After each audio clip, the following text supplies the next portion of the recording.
আর সকাল ৮টা মানে আপনারা জানেন আর্ট রিপোর্টার এক্সক্লুসিভ আমাদের সঙ্গে আমাদের সহকর্মীরা থাকেন একেবারে on the spot ground zero থেকে প্রত্যেকটা মুহূর্তের আপডেট আপনাদের সামনে তুলে ধরেন যা যা ঘটনার পরম্পরা চলে সেরকমই আপডেট আপনাদের সামনে আমরা তুলে ধরি।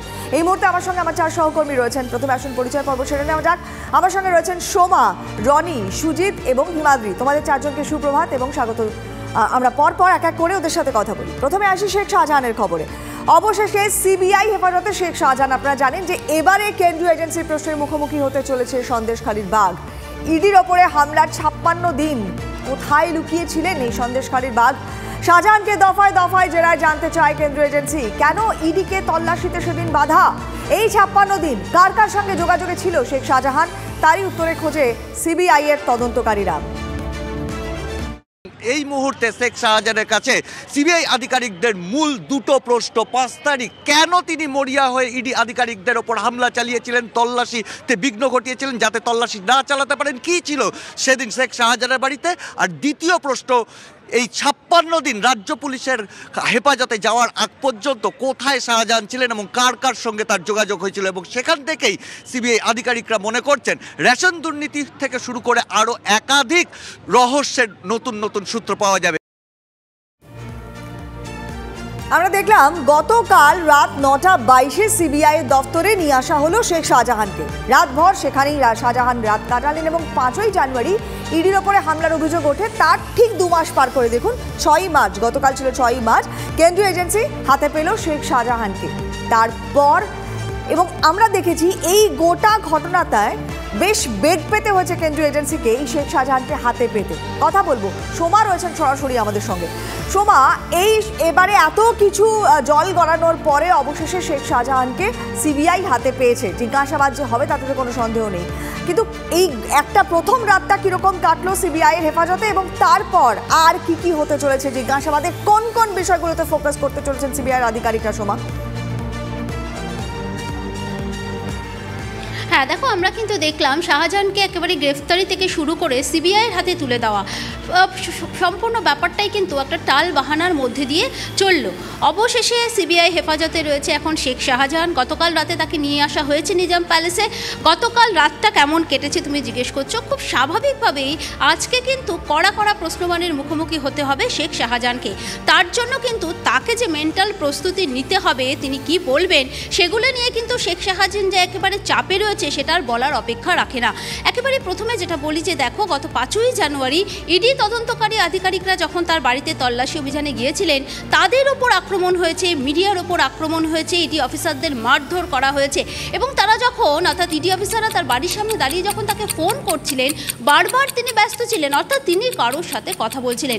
ইডি তদন্তকারী আধিকারিকেরা কিন্তু সেটা জানতে চাইবেন যে কার সাথে তিনি কথা বলছিলেন, কার নির্দেশে ইডির তদন্তকারী আধিকারিক যারা রয়েছেন তাদের উপর এরকম হামলা করা হলো এবং তাদের মারধর করা হলো। কি ছিল তার বাড়িতে? তল্লাশি অভিযানে কেন বাধা? দ্বিতীয় যে প্রশ্নটা একেবারেই উঠে আসছে যে এত দিন ধরে তিনি যে লুকিয়েছিলেন, তার এই লুকানোতে কে সাহায্য করেছিল, কে কারা তাকে সাহায্য করেছিলেন, তিনি কোথায় লুকিয়েছিলেন, কিভাবে গা ঢাকা দিয়েছিলেন এবং সেই সময় তিনি কার কার সাথে কথা বলেছেন, এই সম্পূর্ণ বিষয়টি নিয়ে কিন্তু আজকে যে সিবিআইয়ের আধিকারিকরা, তদন্তকারী আধিকারিকরা তাকে প্রশ্নমানে জর্জরিত করবেন এটা আর বলার অপেক্ষা রাখে না। ফলে কিন্তু গতকাল রাত থেকে এখনো পর্যন্ত যেটা আমরা জানতে পারছি, গতকাল রাতে তাকে জিজ্ঞাসাবাদ করা হয়নি, যেহেতু অনেক রাতে তাকে নিয়ে আসা হয়েছে। ধন্যবাদ সোমা, সঙ্গে থাকো একটু। প্রত্যেকটা মুহূর্তের আপডেট এভাবেই আমরা আপনাদের সামনে দিতে থাকবো, স্পেশালি শেখ শাহজাহানের এরপর ঠিক কি হয়। সব প্রকল্পের বকেয়া কাজ 13ই মাসের মধ্যে শেষ করার নির্দেশ মুখ্যমন্ত্রীর। গতকাল মন্ত্রিসভার বৈঠকে নির্দেশ দেন মুখ্যমন্ত্রী। খুব শীঘ্রই ভোটের দিনক্ষণ ঘোষণা হতে পারে ধরে নিয়েই এরকম নির্দেশ।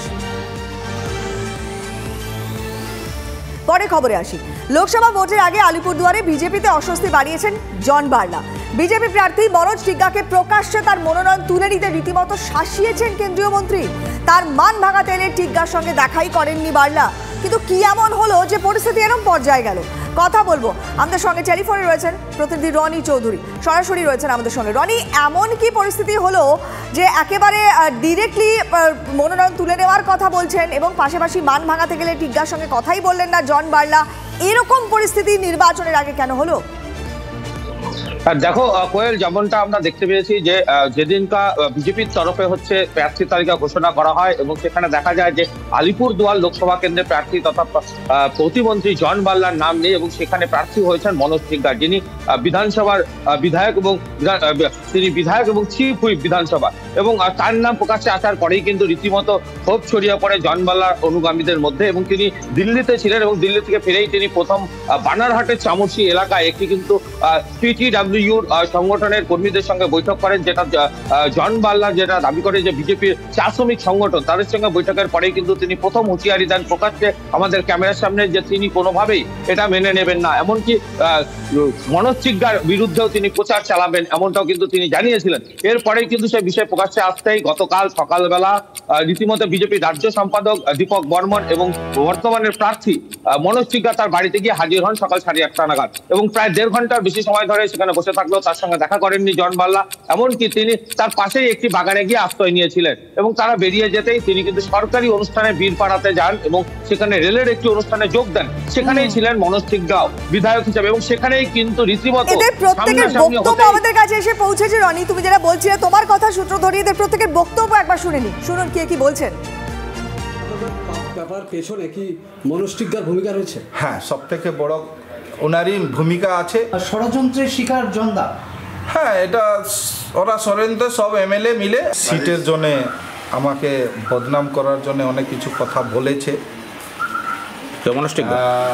হ্যাঁ, উনি বলেছেন স্টেটে, দিল্লিতে বলেছে, মেসেজটা দিয়েছে, রিপোর্ট দিয়েছে কলকাতাতে, দিল্লিতে যে আমি বাড়ি ঘর বানাইছি।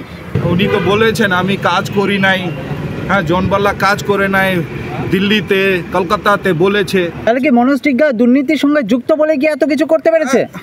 নিশ্চয়ই আমাকে বদনাম করার জন্য এইগুলো করেছে, নিজেই তো দেখছে না। দেখা করতে এসেছিলাম হিসাবে ঘোষণা করেছিল, তাই আবার বড় দাদা হিসাবে এমপি হিসাবে মন্ত্রীর আশীর্বাদ দরকার আছে, তো উনি বিশেষভাবে ব্যস্ত আছেন। মনোজ সিংহার কি দুর্নীতি আছে সেগুলো বলে বেড়াচ্ছে, মনোজ সিংহা আবার জন বাল্লার বিরুদ্ধে বলে বেড়াচ্ছে, এমপি এবং কেন্দ্রীয় মন্ত্রী বলছে। এটা এখন এলাকার মানুষ বুঝে নিক যে মনোজ সিংহা কিরকম প্রকৃতির মানুষ।